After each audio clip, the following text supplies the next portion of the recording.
வணக்கம். மக்கள் நாணயம் டிவிக்காக செய்தி வாசிப்பவர் வளர்மதி. எஸ்ஆர்எம் பல்கலைக்கழக விளையாட்டுத்துறை உலக மிதிவண்டி தின விழிப்புணர்வு கொண்டாட்டம்.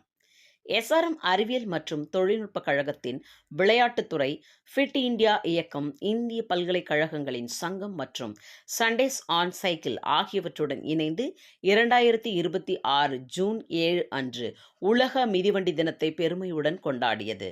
எஸ்ஆர்எம் பல்கலைக்கழக விளையாட்டுத்துறை இயக்குனர் மோகனகிருஷ்ணன் தலைமையில் நடைபெற்ற இந்நிகழ்ச்சியில் சிறப்பு அழைப்பாளராக இணை இயக்குனர் டாக்டர் திருமுருகன், ஆங்கிலத்துறை பேராசிரியர் டாக்டர் ரம்யா, எம்பிஏ துறையின் பேராசிரியர் டாக்டர் அருண், இஎஃப்எல் துறையின் பேராசிரியர் உமா, பேராசிரியர் செந்தாமரை உள்ளிட்ட 100க்கும் மேற்பட்ட மாணவர்கள், பேராசிரியர்கள், பணியாளர்கள் மற்றும் விளையாட்டு வீரர்கள் மிகுந்த ஆர்வத்துடன் பங்கேற்றனர்.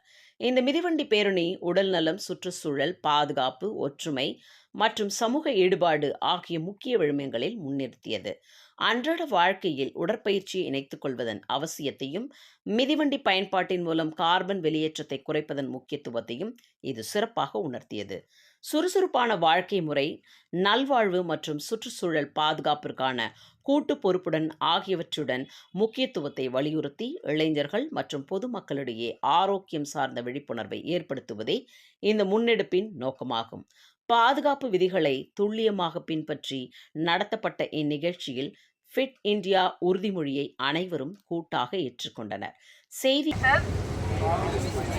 that I will devote time for physical activity and sports every day.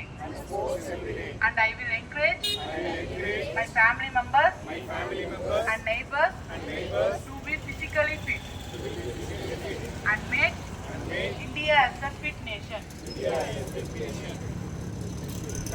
செய்தியாளர் அசோகன் பாப்பையன். நியூஸை லைக் பண்ணுங்க, ஷேர் பண்ணுங்க, சப்ஸ்கிரைப் பண்ணுங்க. நன்றி, வணக்கம்.